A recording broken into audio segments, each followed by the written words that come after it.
नमस्कार दोस्तों, साहित्य समाधान के मंच से मैं डॉक्टर रीता गौड़ आपका हार्दिक स्वागत करती हूँ, अभिनंदन करती हूँ। दोस्तों, पिछले सत्र में हमने बिहारी रत्नाकर पर बात करनी शुरू की थी और हमने बिहारी के जीवन परिचय के बारे में जाना था, उनके साहित्यिक योगदान के विषय में जाना था और साथ ही ये भी जाना था कि उनकी एकमात्र कृति जो उनकी कीर्ति का आधार है, बिहारी सतसई के नाम से जिसे हम जानते हैं, उसमें उन्होंने किन-किन विशेषताओं को किस-किस प्रकार के अभिव्यक्ति कौशल को प्रस्तुत किया है। तो चलिए पिछले सत्र में जिन 10 दोहों पर हमने बात की थी, उसके आगे के दोहों पर आज के सत्र में हम बातचीत करना शुरू करते हैं। उम्मीद करती हूं कि पिछले सत्र के सभी दोहे आपको अच्छी तरह से समझ में आ गए होंगे। तो चलिए शुरू करते हैं आज का सत्र। तो सबसे पहला दोहा यानी बिहारी रत्नाकर का 11वां दोहा। बिहारी सतसई, मैं एक बार फिर आपको रिमाइंड करा दूं, बिहारी सतसई जब मैं कहती हूं तो बिहारी सतसई क्योंकि महाकवि बिहारी की मूल कृति है और जो हमारे पाठ्यक्रम में जो हमारे सिलेबस में है बिहारी रत्नाकर, वो बिहारी सतसई पर लिखी हुई एक टीका है। जगन्नाथ दास रत्नाकर के द्वारा लिखी गई है, इसलिए उसका नाम बिहारी रत्नाकर है। तो जब कभी भी मैं बिहारी सतसई कहूं, शब्द कहूं, तो आप बिल्कुल भी भ्रमित नहीं होंगे, कंफ्यूज नहीं होंगे, इस बात को ध्यान में रखें। तो 11वां दोहा इस प्रकार है दोस्तों कि नीकी दई अनाकनी फीकी परी गुहारे तजो मनो तारन बिरदु बारक बारन उतारे। यानी महाकवि बिहारी इस दोहे के माध्यम से श्री कृष्ण के प्रति अपनी भक्ति को अभिव्यक्त कर रहे हैं, गहराई को अभिव्यक्त कर रहे हैं कि उनके और परमात्मा यानी श्री कृष्ण के बीच का जो संबंध है वो इतना प्रगाढ़, इतना गहरा है कि वो किसी भी प्रकार से असंतुष्ट होने पर उलाहना भी कृष्ण को देते हैं। और हम एक बार फिर इस बात को याद में रखेंगे कि निम्बार्क संप्रदाय में वृंदावन में दीक्षा ली थी महाकवि बिहारी ने, तो वे कृष्ण के भक्त थे। और निम्बार्क संप्रदाय दोस्तों वो संप्रदाय है जहां राधा जी और कृष्ण के युगल की पूजा की जाती है और राधा जी को प्राथमिकता दी जाती है। तो देखिए यहां इस दोहे में कवि क्या कह रहे हैं, नीकी दई अनाकनी। नीकी शब्द का अर्थ क्या है? नीकी शब्द का अर्थ है अच्छी। अनाकनी यानी उपेक्षा। गुहार यानी पुकार।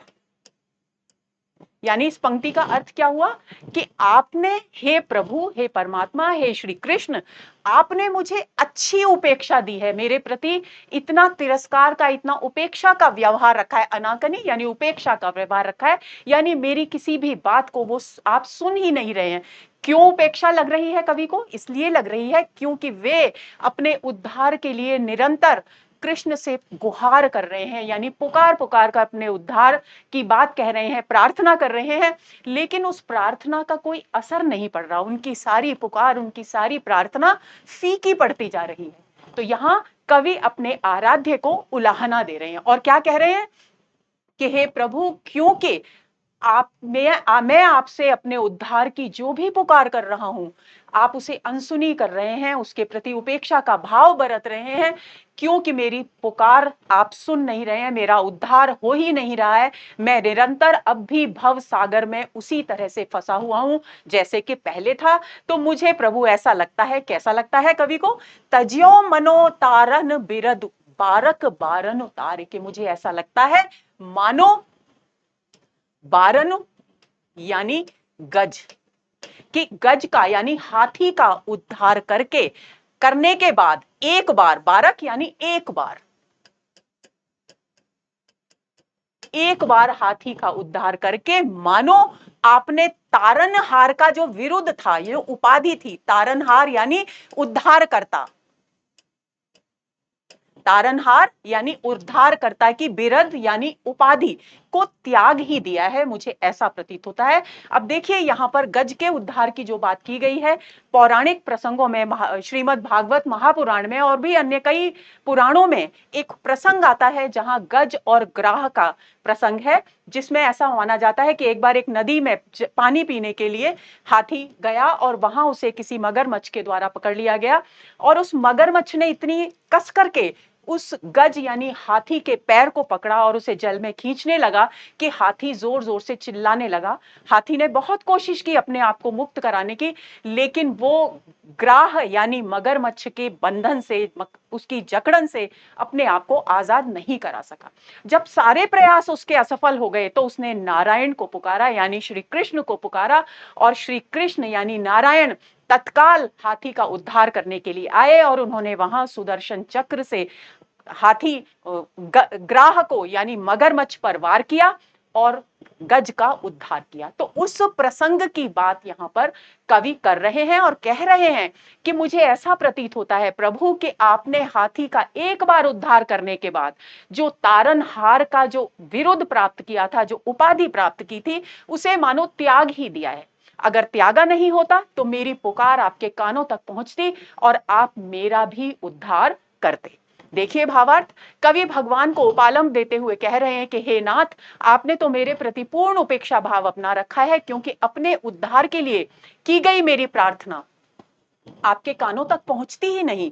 संभवतः आप एक बार हाथी का उद्धार करने में इतने थक गए हैं कि अब आपने उद्धारकर्ता कहलाने वाले विरुद्ध को ही त्याग दिया है। वृत्यानुप्रास अलंकार है। वृत्यानुप्रास अलंकार कहां होता है? जहां एक ही क्रम में एक ही वर्ण की अनेक बार यानी एक से अधिक बार आवृत्ति होती है, वहां वृत्यानुप्रास अलंकार होता है। और उत्प्रेक्षा अलंकार कहां होता है? जहां मनोवाचक शब्द आता है।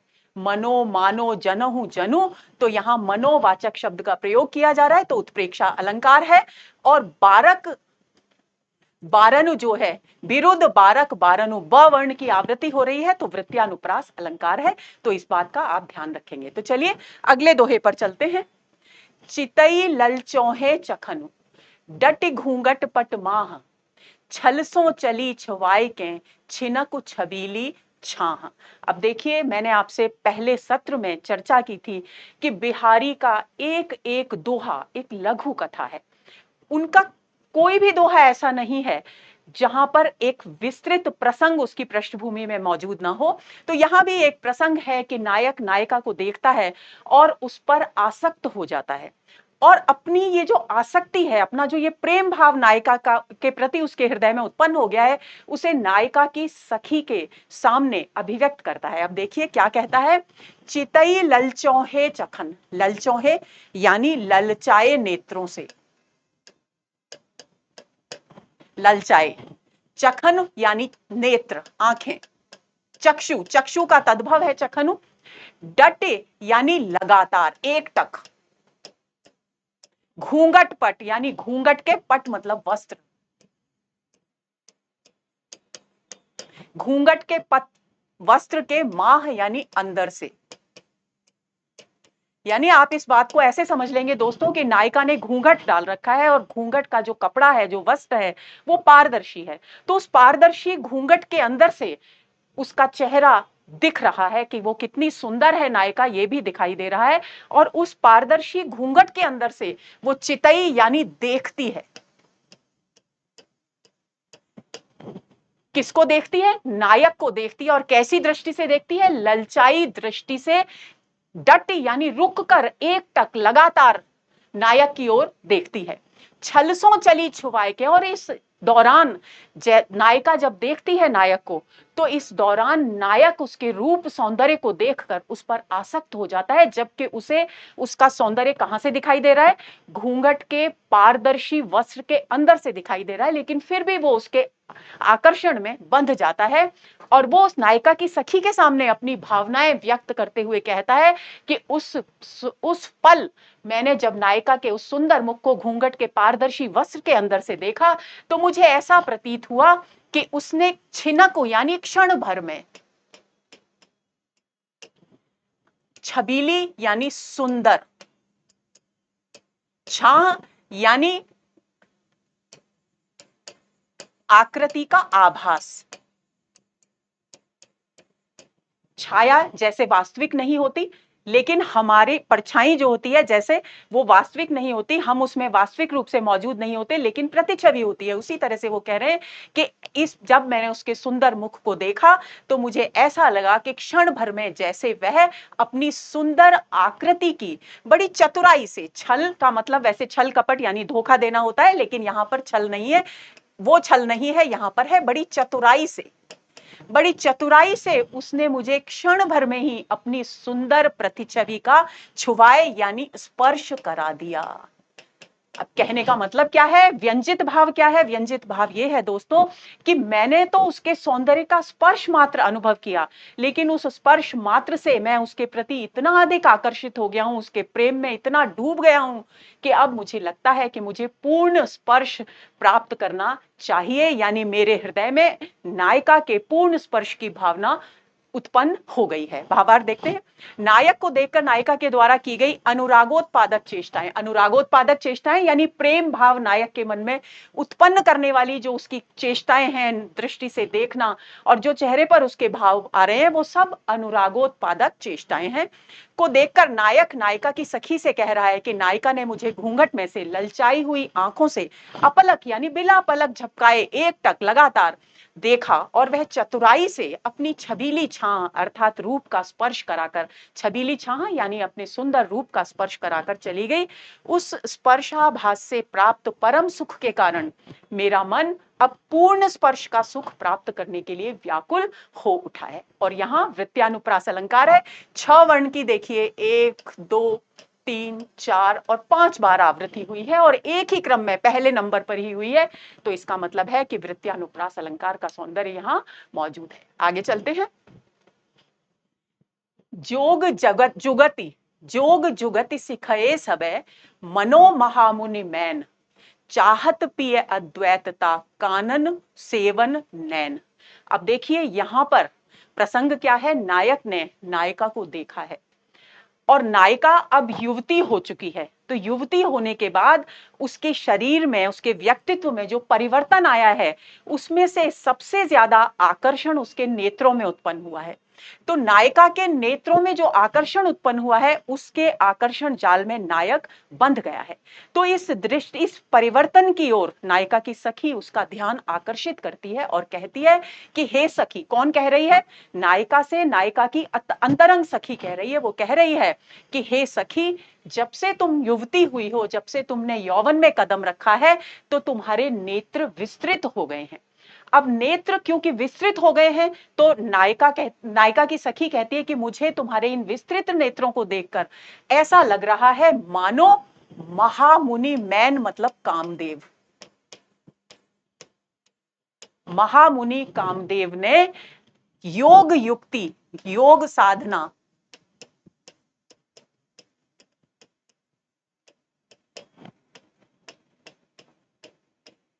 का सारा कौशल, युक्ति यानी योग साधना का कौशल, लेकिन योग साधना कौन सी है? ये प्रेम योग साधना, क्योंकि कामदेव कौन सी योग साधना सिखाएंगे? प्रेम के देवता माने जाते हैं।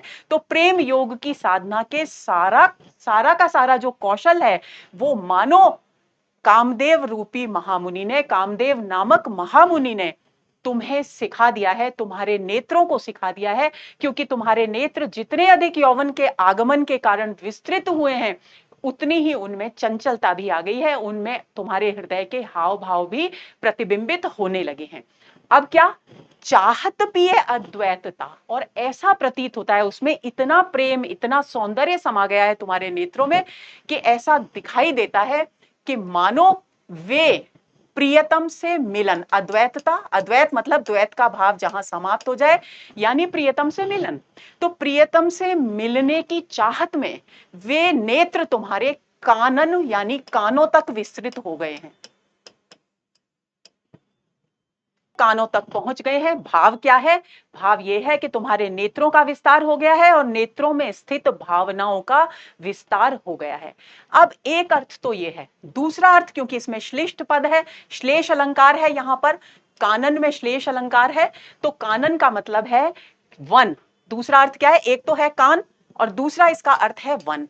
तो जिस प्रकार महामुनि यानी योगी आदि योग साधना के लिए प्रिय अद्वैतता, यहाँ पर नायिका के संदर्भ में प्रियतम से मिलन होगा, और योगी साधुओं के संदर्भ में किससे मिलन की बात होगी? परमात्मा से मिलन की बात होगी। तो जिस तरह से योगी साधु योग साधना की सारी युक्तियों को सीख कर वन में जाते हैं, कानन का मतलब होगा वन, वन में जाते हैं योग साधना करने के लिए, ताकि वे परमात्मा रूपी प्रियतम से एकता स्थापित कर सकें, अद्वैत स्थापित कर सकें। हे सखी, वैसे ही मुझे ऐसा लगता है कि तेरे नेत्र इसलिए कानों तक विस्तृत हो गए हैं क्योंकि वे प्रियतम के मिलन की चाह से भरे हुए हैं। तो यहां पर एक तो श्लेष अलंकार हो गया, दूसरी बात जोग जुगति में कौन सा अलंकार है? ज वर्ण की आवृत्ति है, तो छेकानुप्रास अलंकार है। मनो महामुनि मैन में वृत्त्यानुप्रास अलंकार, क्योंकि म वर्ण की यहां पर आवृत्ति हुई है। तो चलिए भावार्थ देखते हैं। नायिका के नेत्रों के सौंदर्य को देखकर सखी नायिका से कह रही है कि हे सखी, अब तू पूर्ण यौवनवती हो गई है। कामदेव रूपी महामुनि ने तेरे नेत्रों को योग साधना की सभी युक्तियों से परिचित करा दिया है। अब तेरे नेत्र प्रियतम से चिर संयोग अर्थात अद्वैतता की कामना करने के कारण कानों तक लंबे हो गए हैं। भाव यह है कि जिस प्रकार ईश्वर की प्राप्ति के लिए मनुष्य वैराग्य धारण करके कानन अर्थात वन की ओर चले जाते हैं, उसी प्रकार तुम्हारे नेत्र भी प्रियतम की प्राप्ति की कामना से कानों तक चले गए हैं। अलंकारों की चर्चा हम कर ही चुके हैं। इस प्रसंग में दोस्तों मैं एक बात और बताना आपको चाहूंगी कि मध्यकाल में, क्योंकि रीतिकालीन कवि हैं बिहारी, और मध्यकाल में ऐसा माना जाता था, चित्रकला के संदर्भ में बात बता रही हूं, कि कानों तक विस्तृत नेत्र नायिका के अद्भुत सौंदर्य के प्रतीक माने जाते थे, यानी लंबे नेत्रों को सौंदर्य का प्रतीक माना जाता था। अगर आपने कभी किशनगढ़ी शैली में बनाई गई पेंटिंग चित्र बनी ठनी जी का देखा हो, तो बनी ठनी जी के नेत्र आप उसी तरीके के देखेंगे। किशनगढ़ी शैली में उस समय जितने भी चित्र बनाए गए, उन सभी नायिकाओं के नेत्र बहुत लंबे कानों तक विस्तृत बताए गए हैं। तो उसी बात को ध्यान में रखते हुए बिहारी ने यहाँ पर नायिका के युवती होने के बाद नेत्रों में जिस प्रकार के परिवर्तन की बात की है, वो परिवर्तन उस नेत्रों की भाव संपदा को विस्तृत करने की ओर संकेत तो करता ही है, इसके साथ ही ये भी बताता है कि उनका वह बाहरी विस्तार भी बढ़ गया है। तो चलिए आगे चलते हैं, अगले दोहे पर बात करते हैं। खरी पातरी कान की कौन बहाऊ बाने, आक कली न रली करे अली अली जिए जाने।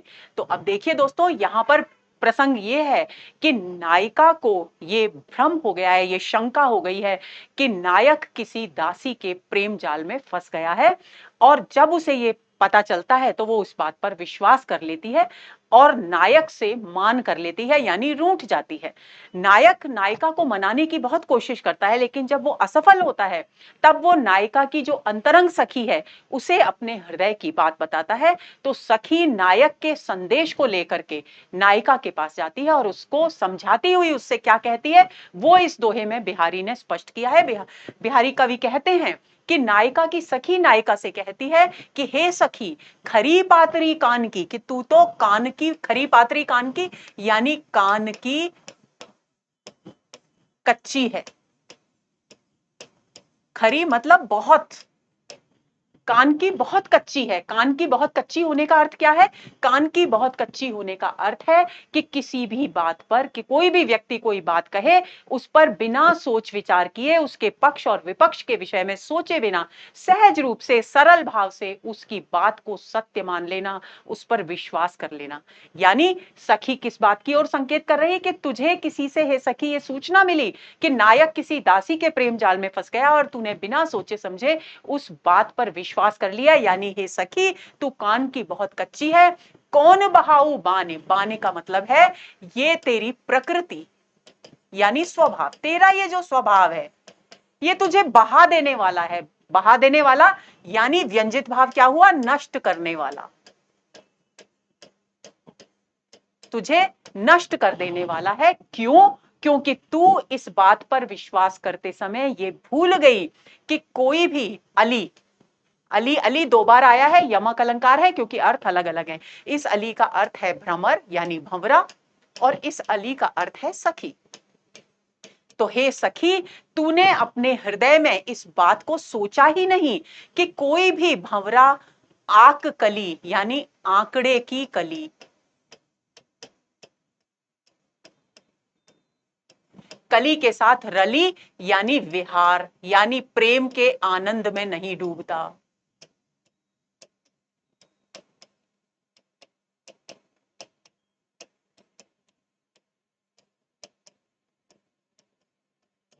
यानी सखी क्या कहना चाहती है कि हे सखी, तू इस बात को जिए जाने, यानी अपने मन में अच्छी तरह से बिठा ले कि कोई भी भंवरा आंकड़े की कली के से साथ विहार नहीं करता।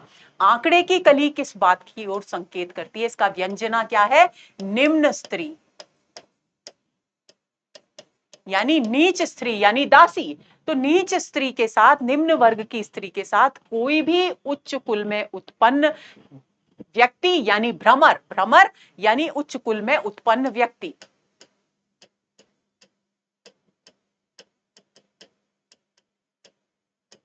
व्यक्ति रली यानी आनंद नहीं करता, प्रेम का आनंद नहीं मनाता।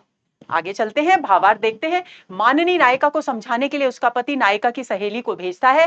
नायिका की सहेली नायिका को समझाते हुए कह रही है कि हे सखी, तू कान की बड़ी कच्ची है, तू बिना सम्यक विचार किए, यानी अच्छी तरह से सोच विचार किए बिना सबकी बातों पर विश्वास कर लेती है। तू मेरी इस बात को निश्चित रूप से सत्य मान ले कि भ्रमर किसी भी स्थिति में आंख की कली के साथ, यानी आंकड़े की कली के साथ विहार नहीं कर सकता। छेकानुप्रास अलंकार है जिये जानी में, और खरी पातरी कान की ये लोकोक्ति है, लोकोक्ति का यहां पर प्रयोग किया गया है। बहाऊ बानी में भी छेकानुप्रास अलंकार है, और क वर्ण की कई बार आवृत्ति हुई है, तो यहां पर वृत्यानुप्रास अलंकार है। और अली अली शब्द एक बार और आया है, यानी एक बार आवृत्ति हुई है उसकी, तो और अर्थ भिन्न भिन्न है, तो यमक अलंकार का यहां पर प्रयोग किया गया है, यानी छेकानुप्रास, वृत्यानुप्रास और यमक अलंकारों का यहां प्रयोग किया गया है। आगे, पिए बिछुरन को दुसह दुख हर्ष जात प्योसार, दुर्जोधन लो देखिए तजत प्राण इही बार। तो यहां पर प्योसार का अर्थ है दोस्तों पिता का घर। प्रिय से बिछुड़ने का दुसह यानी असहनीय, जिसे कठिनाई से सहा जाए, ऐसा असहनीय दुख हो रहा है प्रियतम से बिछुड़ने में, क्योंकि नायिका कैसी है? मध्यावस्था नायिका है, यानी उसके विवाह को बहुत लंबा समय बीत चुका है, काफी लंबे समय से वो प्रियतम के साथ निरंतर रह रही है। तो बहुत लंबे समय के बाद क्योंकि वो प्रियतम को छोड़कर जा रही है, तो पिए बिछुड़न को दुसह दुख, तो उसके हृदय में प्रियतम से बिछुड़ने का असहनीय दुख हो रहा है, यानी बहुत मुश्किल हो रही है उसे उस पीड़ा को सहने में। हर्ष जात प्योसार, लेकिन इसी क्षण जबकि उसे दुख की अनुभूति हो रही है प्रियतम को छोड़ने के कारण, उसके वियोग के कारण, तो दूसरी ओर उसके हृदय में उसी समय अपने पिता के घर बहुत दीर्घ काल के बाद जाने, परिवारजनों से मिलने के हर्ष का भी, कि मैं सभी परिवारजनों से इतने लंबे समय बाद मिलूंगी, तो ये हर्ष, ये आनंद भी उसके मन में उत्पन्न हो रहा है। तो इस स्थिति की, नायिका की ये जो हर्ष और विषादमयी स्थिति है, इसकी तुलना कवि ने दुर्योधन से की है। दोस्तों आपको ध्यान रखना है, दुर्योधन को एक ऐसा वरदान प्राप्त था कि जब भी उसे अपने जीवन काल में हर्ष और विषाद दोनों ही स्थितियों की अनुभूति एक साथ होगी, एक ही समय में होगी, वही उसके जीवन का अंतिम दिन होगा, अंतिम क्षण होगा, यानी उसकी मृत्यु उसी समय होगी। तो वो कहते हैं कि इस समय क्योंकि नायिका भी उसी स्थिति से गुजर रही है कि उसके मन में एक और प्रियतम को छोड़ने का, उससे बिछुड़ने का दुख है, तो दूसरी ओर पिता के घर जाकर सारे पारिवारिक जनों के साथ मिलने का हर्ष भी है, आनंद भी है। तो हर्ष और विषादमयी उसकी स्थिति बिल्कुल प्राण तजते समय दुर्योधन की जो हर्ष और विषादमयी स्थिति थी, उसके समान ही नायिका की मन स्थिति प्रतीत हो रही है। भावार्थ देखते हैं, एक मध्यावस्था नायिका अपनी ससुराल से अपने पीहर जा रही है, अतः एक और तो उसे अपने पिता के घर जाने का सुख है, प्योसार, तो दूसरी ओर प्रियतम के बिछोह का दुख भी हो रहा है। महाकवि बिहारी ने नायिका की इस सुख दुखमयी मनस्थिति की तुलना दुर्योधन से की है। तो अब देखिए, द वर्ण की आवृत्ति 1, 2, 3 और 4 बार हुई है, तो वृत्यानुप्रास अलंकार हो गया। छेकानुप्रास अलंकार भी यहां पर है। और दूसरी बात, लो वाचक शब्द ब्रज भाषा में जहां कहीं भी आए, वहां कौन सा अलंकार होता है? उपमा अलंकार होता है। तो उपमा अलंकार भी यहां पर है। प वर्ण की भी यहां कई बार आवृत्ति हुई है, तो प वर्ण की आवृत्ति के कारण भी यहां पर वृत्यानुप्रास अलंकार है।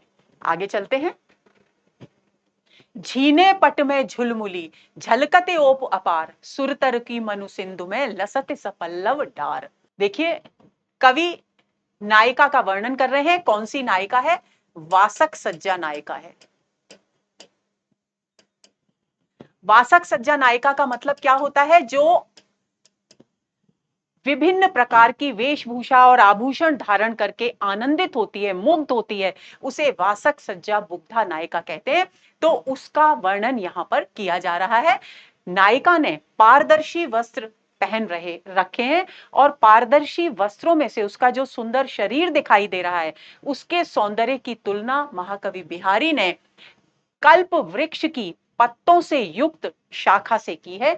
उसी बात का वर्णन करते हुए कवि कहते हैं, झीने पट में झुलमुली झलकती ओप अपार, कि झीने नायिका, झीने वस्त्रों में से नायिका का जो सौंदर्य है वो झिलमिला रहा है, प्रतिबिंबित हो रहा है। कैसा? ओप यानी चमक, उसके सौंदर्य की जो कांति है वो असीमित कांति झिलमिला रही है उसके झीने वस्त्रों में से। और कैसी प्रतीत हो रही है उसकी वो झीने वस्त्रों में से झिलमिलाती हुई उसके सौंदर्य की जो चमक है, जो कांति है, वो ऐसी प्रतीत हो रही है मानो सिंधु यानी सागर, सागर में लसती यानी शोभायमान हो रही हो। मानो सुरतरु यानी कल्प वृक्ष, कल्प वृक्ष की, सागर में कल्प वृक्ष की कोई पत्तों सहित डार यानी शाखा शोभायमान हो रही हो। अब समुद्र में कल्प वृक्ष की पत्तों सहित शाखा की कल्पना कवि ने क्यों की है दोस्तों? तो इसका भी एक कारण है। समुद्र मंथन की का प्रसंग आप सुन चुके होंगे, आपको पता होगा। समुद्र मंथन में से जो रत्न निकले थे उनमें से एक रत्न कल्प वृक्ष भी था। इसलिए कवि ने यहां पर कल्प वृक्ष की पत्तों से युक्त शाखा को सिंधु यानी समुद्र के जल में से झिलमिलाता हुआ बताया है। यानी नायक, कवि क्या कहते हैं? कवि कहते हैं कि नायिका का पारदर्शी वस्त्रों में से जो असीमित सौंदर्य दिखाई दे रहा है, प्रतिबिंबित हो रहा है, वो ऐसा प्रतीत हो रहा है मानो समुद्र के जल में से पत्तों सहित कोई कल्प वृक्ष की सुंदर शाखा का सौंदर्य प्रतिबिंबित हो रहा हो। भावार्थ देखते हैं। नायक वासक सज्जा मुग्धा नायिका के अनिंद्य सौंदर्य पर, अनिंद्य यानी जिसमें कोई कमी ही नहीं है, जिसकी निंदा का कोई कारण ही नहीं है, ऐसा अनिंद्य सौंदर्य पर रीझ जाता है यानी आकर्षित हो जाता है। और वह अपनी रीझ से उसकी सखी के सामने, अपनी रीझ को उसकी सखी के सामने व्यक्त करता है कि महीन वस्त्रों के अंदर से नायिका के शरीर की कांति यानी सौंदर्य की चमक इस प्रकार झिलमिलाती हुई शोभा दे रही है मानो समुद्र के अंदर कल्प वृक्ष की कोई डाली पत्तों सहित झिलमिलाती हुई दिखाई दे रही हो।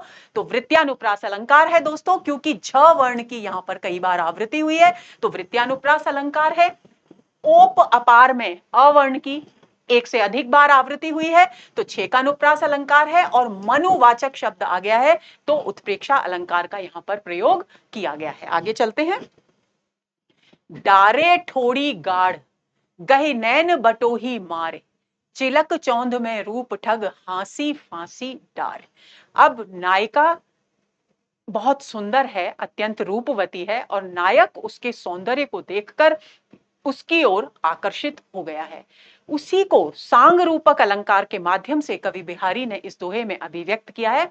कवि कहते हैं कि नायिका की जो ठोड़ी है उस पर एक छोटा सा गड्ढा है जो उसके सौंदर्य को द्विगुणित कर रहा है, दुगुना कर रहा है। तो नायक का के जो नेत्र हैं वो उस नायिका के ठोडी पर स्थित उस गड्ढे के सौंदर्य में अटक कर रह गए हैं।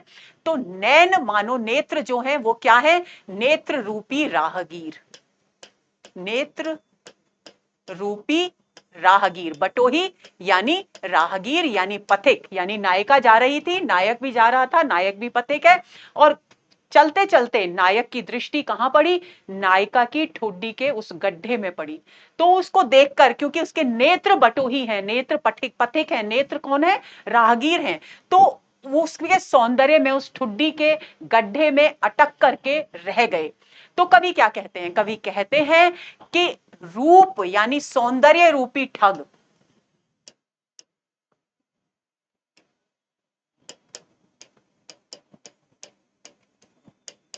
ठग जो छल कपट से लूटने वाले होते हैं, पहले पुराने समय में रास्तों पर जो लुटेरे लूटा करते थे लोगों को, वो ठग कहलाते थे। तो सौंदर्य, नायिका के सौंदर्य रूपी, कैसा सौंदर्य? जो चिलक यानी बहुत अधिक चमक से युक्त है, आंखों को चकाचौंध कर देने वाला है, ऐसे सौंदर्य रूपी ठग ने नायक के नेत्र रूपी राहगीरों को क्या किया है? नायिका की हंसी रूपी फांसी लगाकर, हंसी रूपी फांसी, फांसी लगाकर गहे पकड़ लिया है, पकड़ लिया है और हंसी रूपी फांसी लगाकर मारकर नायिका की ठुड्डी के गड्ढे में ले जाकर पटक दिया है। अभिप्राय क्या है? अभिप्राय ये है, व्यंजना ये है दोस्तों, कि नायक नायिका की ठुड्डी के उस गड्ढे के सौंदर्य में अटक कर रह गए हैं उसके नेत्र, और वो अपने नेत्रों को उस सुंदरता से हटा ही नहीं पा रहा है। तो जिस प्रकार पुराने समय में जब कोई भी ठग राहगीरों को लूटा करते थे, तो वे उन्हें फांसी लगाकर या उनको मौत के घाट उतार कर किसी भी गड्ढे में छोड़कर और उन्हें लूट कर चले जाया करते थे, तो उसी पूरे रूपक के माध्यम से यहाँ नायक नायिका के प्रति नायक के आकर्षण को कवि ने स्पष्ट किया है। तो भावार्थ देखते हैं। बिहारी नायिका के सौंदर्य पर मुग्ध नायक की स्थिति का वर्णन करते हुए कह रहे हैं कि नायक की आंखें नायिका के शोभाधिक्य यानी चिलक चौंध, शोभा की अधिकता के कारण वहां से हट नहीं पा रही हैं। अपनी इसी मनस्थिति का वर्णन करता हुआ नायक स्वयं ही कह रहा है कि मेरे नेत्र रूपी राहगीर नायिका के सौंदर्य रूपी ठग ने, मेरे नेत्र रूपी राहगीर को नायिका के सौंदर्य रूपी ठग ने पकड़कर मधुर हास्य यानी नायिका की हंसी रूपी फांसी लगाकर मार दिया है और तत्पश्चात चिबुक यानी उसकी ठुड्डी के गड्ढे में ले जाकर डाल दिया है। भाव यह है कि नायिका के हास्य ने नायक को और अधिक आकर्षित कर लिया है और वो नायिका के सौंदर्य पर से अपनी दृष्टि हटा ही नहीं पा रहा है। तो सांग रूपक अलंकार तो दोस्तों है ही, और उसके अलावा यहां पर चिलक चौंध में छेकानुप्रास अलंकार भी है। आगे चलते हैं। कीने हूं कोरिक जतन अब कही काढ़ है कौन, भोमन मोहन रूप मिले पानी में को लौन। अब यहां पर प्रसंग क्या है? यहां पर प्रसंग ये है कि एक सखी मोहन के प्रति अपनी सखी यानी नायिका को बहुत अधिक आसक्त देखकर उसे समझाने की कोशिश करती है कि तेरा इस प्रकार, क्योंकि तू एक विवाहित स्त्री है और तेरा किसी पर पुरुष के प्रति इतना आसक्त होना अच्छी बात नहीं है, यानी मर्यादा के विरुद्ध है। तब उसका उत्तर देती हुई, अपने प्रेम की विवशता को व्यक्त करती हुई नायिका क्या कहती है? नायिका कहती है कि कीने हूं कोरेक जतन, कोरेक यानी करोड़ों,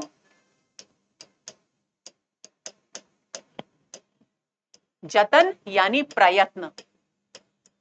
अब कोई कितने भी करोड़ों प्रयत्न कर ले यानी लाख कोशिश कर ले, अब कहे काढ़ है कौन। अब भला मेरे हृदय को नायक की ओर से, नायक के प्रेम में डूबने से कौन काढ़े यानी बाहर निकाल सकता है। व्यंजना क्या है? व्यंजना ये है कि अब मेरा मन जो नायक के प्रेम में डूब गया है, उसके सौंदर्य में डूब गया है, अब वो किसी भी स्थिति में उससे बाहर नहीं निकल सकता, चाहे कोई कितने भी करोड़ों प्रयत्न क्यों न कर ले। क्यों नहीं निकल सकता? भोमन मोहन रूप मिल, क्योंकि मेरा मन मोहन के रूप सौंदर्य में मिलकर किस प्रकार मिल गया है? पानी में को लौन, लौन मतलब नमक। जिस प्रकार पानी में नमक घुलने के बाद उस नमक को पानी से अलग नहीं किया जा सकता, उसी प्रकार मेरा जो मन है उसमें मोहन का जो रूप सौंदर्य है, उसके प्रति जो प्रेम भाव है, वो इतना ज्यादा घुल गया है मेरे मन के मानसरोवर में कि अब उसमें से मोहन के रूप को निकालकर अलग किया ही नहीं जा सकता। तो दोस्तों, ये जो मन शब्द है, इसको जगन्नाथ दास रत्नाकर ने बिहारी रत्नाकर में श्लिष्ट पद माना है। श्लिष्ट पद मानने का अर्थ है जिस शब्द के दो अर्थ हों उसे श्लिष्ट पद कहा जाता है, यानी श्लेष अलंकार जहां हो। तो एक तो मन, मन है ही, दूसरा यहां पर अर्थ बताया गया है, एक तो मन और दूसरा मानसरोवर। क्योंकि केवल मन से पूरे भाव की पुष्टि नहीं होती, तो जगन्नाथ दास रत्नाकर का कहना है कि मानसरोवर क्योंकि जल से युक्त झील है, तो मन को मानसरोवर का रूपक मानते हुए, दो अर्थों का व्यंजक मानते हुए यहां पर उन्होंने कहा है कि नायिका कह रही है कि मेरे मन के मानसरोवर में, मानसरोवर के जल में यानी मेरे चित्त में मोहन का रूप इस तरीके से घुल गया है कि जिस प्रकार पानी में घुले हुए नमक को घुलने के बाद पानी से अलग नहीं किया जा सकता, ऐसे ही मोहन के रूप जो मेरे मन के मानसरोवर में घुल गया है, उसे भी पानी से, मेरे मन से अलग नहीं किया जा सकता। पानी में को लोन एक मुहावरा है, इस बात को भी यहां ध्यान में रखेंगे। कीने हूं कोरिक जतन कही काड़े काड़े कौन, क वर्ण की आवृत्ति हो रही है तो वृत्यानुप्रास अलंकार भी हो गया, और मोहन और मिले और मन यहां भी वृत्यानुप्रास अलंकार हो गया। पानी में को लौन, ये आपको ध्यान रखना है, प्रश्न पूछा जा सकता है कि पानी में को लौन किसको कहा गया है, तो मोहन के रूप को पानी में को लौन कहा गया है। प्रस्तुत दोहे में एक सखी अपने मोहन के प्रेम में डूबी सखी को समझाती हुई कह रही है कि हे सखी, तुझे पर पुरुष पर अनुरक्त नहीं होना चाहिए, तू उसकी ओर से अपना मन हटा ले। इस पर सखी अपने प्रेम विवशता को व्यक्त करती हुई कहती है कि हे सखी, मोहन का लावण्यमय रूप मेरे मन के मानसरोवर में मिलकर पानी में घुले हुए नमक के समान हो गया है, अब कोई कोटि प्रयत्न करके भी उसे बाहर नहीं निकाल सकता। ये बातें मैं आपको बता चुकी हूं। आगे चलते हैं। लग्यो सुमन हुए है सफल, आतप रोसु निवारे, बारी बारी आपनी सींच सुहृदता बारी। अब देखिए यहां प्रसंग क्या है कि नायक नायिका से मिलने के लिए उसकी वाटिका में आने वाला है, बगिया में आने वाला है। नायक को समय से नहीं आया, उसे आने में देर हो गई है और नायिका क्रोधित है, गुस्से में, क्योंकि नायक समय से मिलने नहीं आया। तो ऐसी स्थिति में नायक जानता है कि नायिका क्रोधित है, तो वो नायिका की अंतरंग सखी के माध्यम से एक संदेश नायक को, नायिका के पास भेजता है, और नायिका की सखी उसको इस दोहे के माध्यम से समझाती है, क्योंकि और भी सखियां हैं, माली भी वाटिका का वहीं पर है। तो ऐसी स्थिति में नायिका अपना अर्थ ग्रहण कर ले और माली को संबोधित करके वो ये दोहा कहती है। तो वो सखी, नायिका की जो अंतरंग सखी, जो नायक का संदेश लेकर आई है, वो वाटिका के माली को संबोधित करते हुए कहती है, लग्यो सुमन हुए है सफल, कि हे बारी, बारी यानी माली, कि हे माली, तुम्हारी इस वाटिका में सुंदर सुंदर पुष्प आए हैं, सुमन यानी फूल, सुंदर सुंदर फूल आए हैं, तो फल भी आएंगे, लेकिन तुम्हें क्या करना होगा, आतप यानी धूप से बचाना होगा, निवाड़ी यानी बचाना होगा। तुम्हें अपने इन फूलों के जो पौधे हैं इनको धूप से बचाना होगा। तो ये तो सीधा सा अर्थ है। और क्या करना होगा, बारी बारी, बारी यानी वाटिका, तो यमक अलंकार हो गया। एक बारी का अर्थ है माली और दूसरी बारी का अर्थ है वाटिका। तो हे बारी, तुम अपनी इस बाड़ी यानी वाटिका को किससे सींचना होगा, प्रेम पूर्वक, सुहृदता यानी प्रेम पूर्वक, जल से, वारी यानी जल से सींचना होगा। सुहृदता का मतलब हो गया प्रेम पूर्वक, और बारी का अर्थ हो गया जल से सींचना होगा। अब नायिका की सखी के संबंध में यानी नायिका के संबंध में इसका क्या अर्थ है, इसका अर्थ है कि हे सखी, तुमने, बारी का एक दूसरा अर्थ क्या हो गया, सखी, तो हे सखी, तुमने जो यहां पर अपने मन में, सुमन यानी अपने मन में प्रेम का जो फूल खिलाया है, वह अगर तुमने उसे आतप, रोष, रोष यानी क्रोध,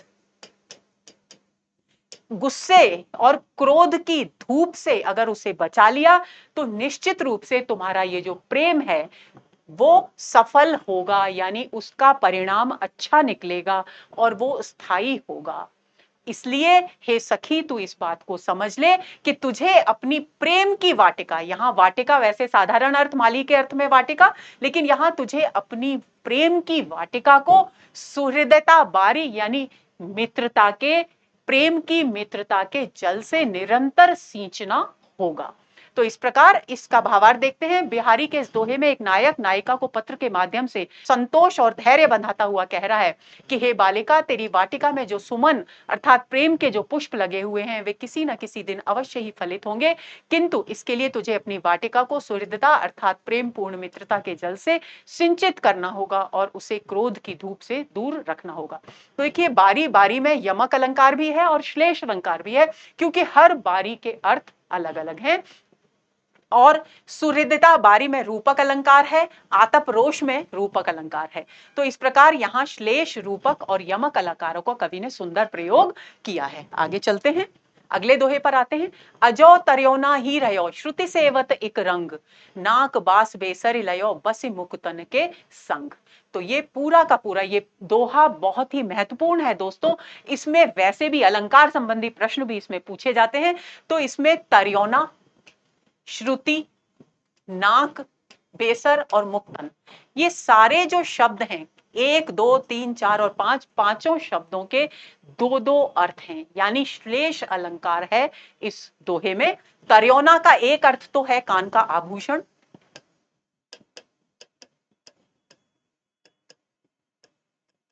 और दूसरा तरा नहीं, यानी संसार सागर से पार नहीं हुआ।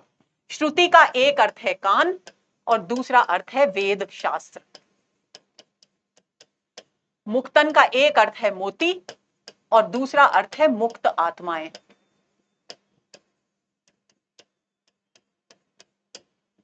बेसरी का अर्थ है नाक का आभूषण और निम्न प्राणी। नाक का एक अर्थ है नासिका और दूसरा अर्थ है स्वर्ग।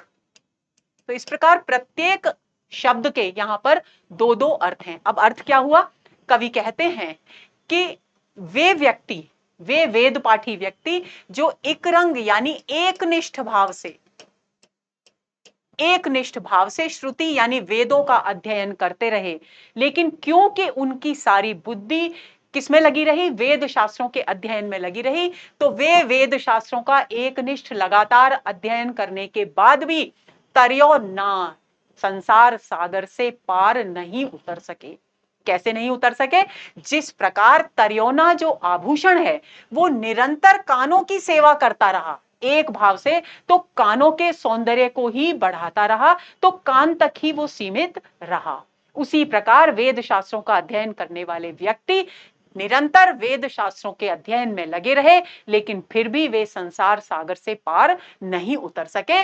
लेकिन बेसर जो नाक का आभूषण है उसने मोतियों का साथ लिया और मोतियों का साथ लेकर अपने सौंदर्य को बढ़ाया, सौंदर्य में वृद्धि की, और यही कारण है कि वो नाक के सौंदर्य को बढ़ाने वाले आभूषण के रूप में स्वीकार किया। और नाक क्योंकि हमारे चेहरे पर अग्र भाग में होती है, आगे की तरफ होती है, कान पीछे बालों में भी छिप जाया करते हैं, तो ऐसी स्थिति में नाक को उच्च पद का प्रतीक माना गया है और कान को निम्न, अपेक्षाकृत निम्न वर्ग का प्रतीक माना गया है। तो ऐसी स्थिति में वो कह रहे हैं इसी प्रकार व्यक्ति जो वेद पाठी थे वे संसार सागर से पार नहीं हो सके, लेकिन जिन निम्न वर्ग के बेसरी यानी जिन निम्न वर्ग के व्यक्तियों ने मुक्तात्माओं का साथ लिया यानी सत्संग किया, उन्होंने नाक के उच्च पद को यानी स्वर्ग के उच्च पद को प्राप्त कर लिया।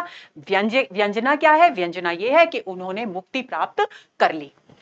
पहला भावार्थ देखते हैं। तर्योना अर्थात कान का आभूषण निरंतर कान का सेवन करने पर भी आज तक तर्योना ही रहा।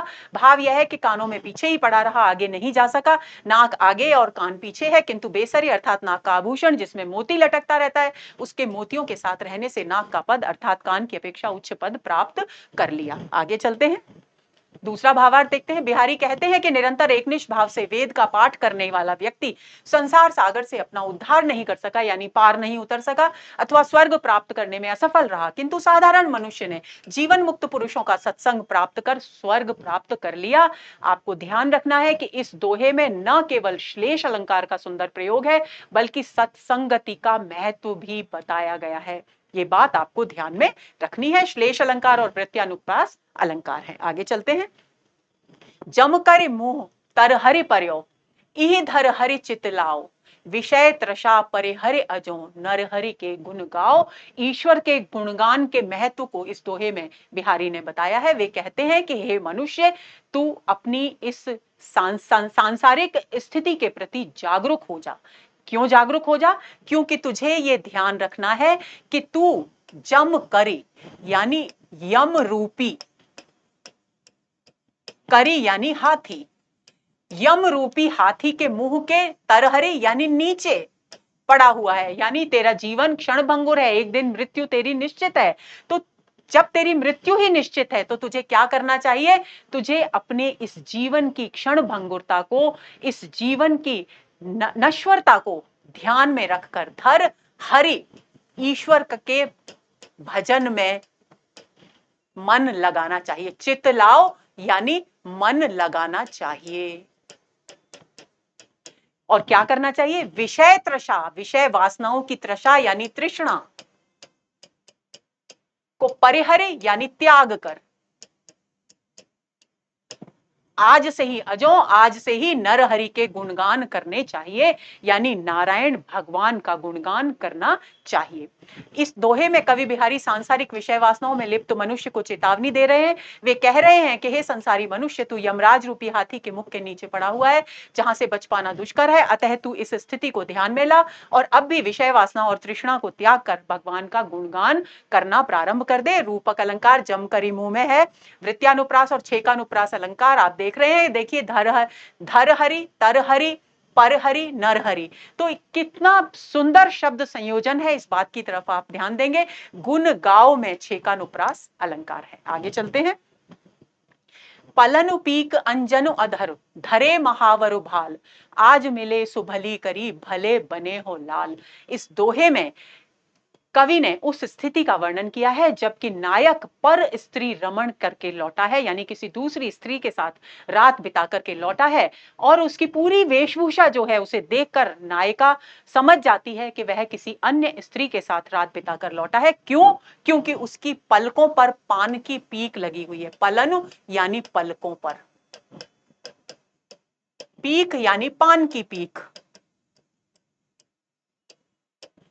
अंजन यानी काजल, अधरों पर, होठों पर काजल लगा हुआ है, और भाल यानी मस्तक पर नायक जो स्त्री है उसके पैरों में लगाया जाने वाला जो आलता है, जो लाल रंग जो स्त्रियां सौभाग्य का सूचक मानकर पैरों में लगाया करती हैं, उसे महावर कहते हैं ब्रज भाषा में। तो महावर उसके मस्तक पर लगा हुआ है। तो नायिका उसके इस वेश को देख करके नायक से कहती है, आज मिले, कि आज जो आप मिले हैं सो भली करी, अच्छा किया कि आज आप मिल गए, क्योंकि आप बहुत सुंदर दिखाई दे रहे हैं। भले बने हो लाल, कि आप बहुत सुंदर दिखाई दे रहे हैं। व्यंजना क्या है?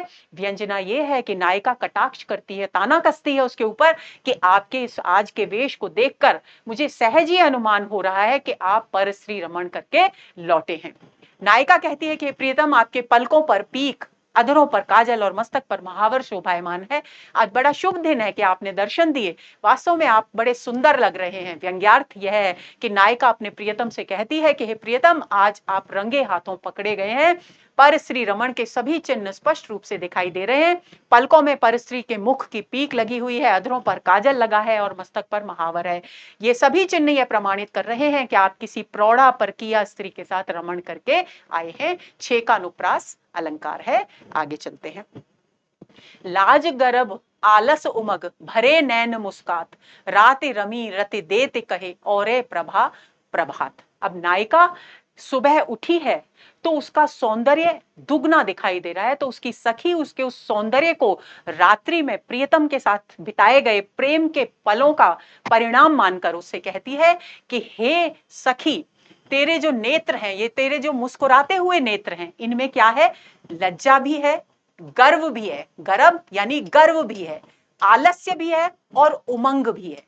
तो तेरे नेत्रों में ये सारे भाव एक साथ दिखाई दे रहे हैं, और इसके कारण तेरी आज प्रातः काल में, आज की सुबह, तेरे सौंदर्य की जो चमक है, यानी तेरी जो कांति है, वो कुछ अलग ही दिखाई दे रही है। और यानी कुछ अलग ही दिखाई दे रही है, कुछ विशिष्ट है,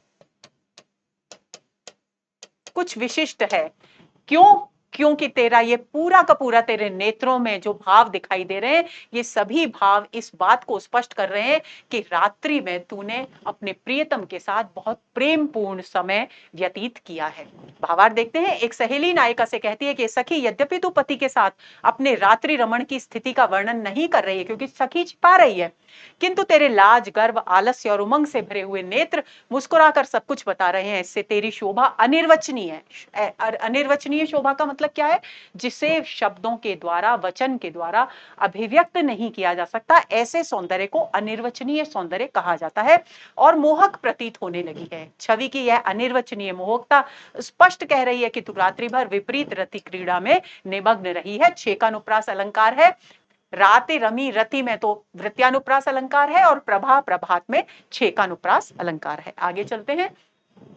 पति रति की बतियां कहीं, सखी लखी मुस्काए, कै सबे टलाटली, अली चली सुख पाए। अब यहाँ पर प्रसंग क्या है? नायक और नायिका रंग महल में बैठे हैं कि सखियां अचानक आ जाती हैं और नायक उस समय प्रेम के की मना स्थिति में है। वह चाहता है कि वो नायिका के साथ एकांत प्रेम का समय व्यतीत करे और सखियों का आना उसे कहीं ना कहीं अच्छा नहीं लगता, तो वो संकेत से नायिका के साथ प्रेम की बातें करना शुरू करता है।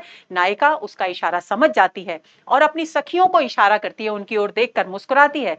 सखियां भी समझदार हैं, वे समझकर धीरे धीरे कोई ना कोई बहाना बनाकर वहां से सब टल जाती हैं। तो उसी पूरे प्रसंग का चित्रण यहाँ 2 पंक्तियों के माध्यम से कवि ने किया है।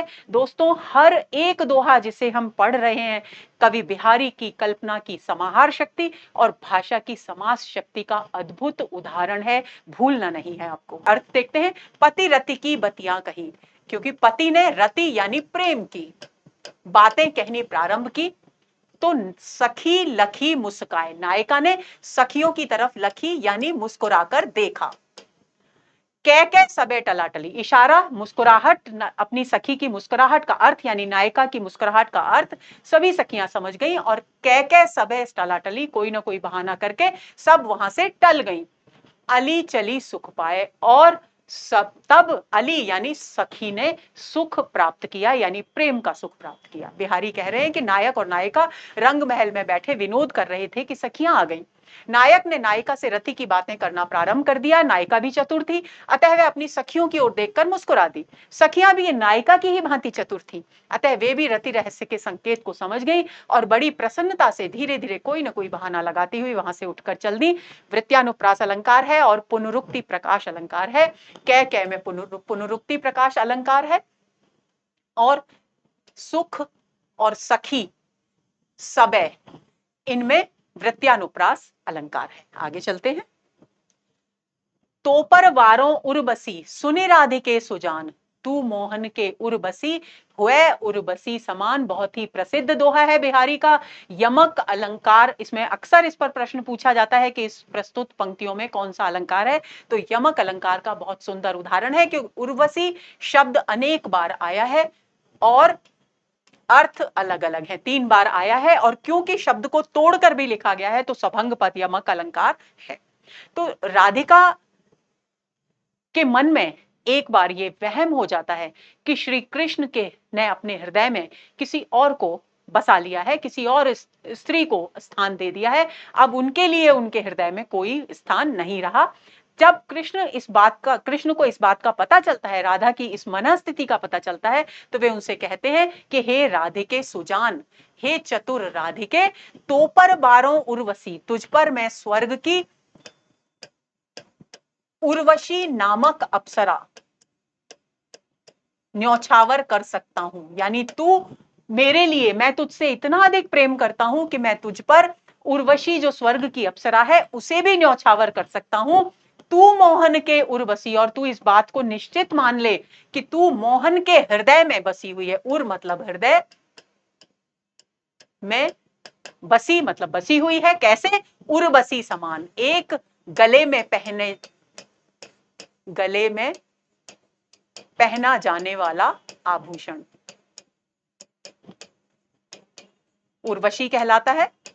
और ये आभूषण ऐसा होता है जो काफी लंबा हार होता है और जो वक्ष स्थल पर स्त्रियों के शोभायमान होता है। तो जिस तरह से स्त्रियों के वक्षस्थल पर उर्वशी नामक आभूषण शोभायमान होता है, उसी तरह से तू भी उस उर्वशी आभूषण के समान हे राधिके मेरे मोहन के यानी मेरे हृदय में बसी हुई है, और तेरे सौंदर्य पर मैं उर्वशी जो स्वर्ग की अप्सरा है उसे भी न्यौछावर कर सकता हूं।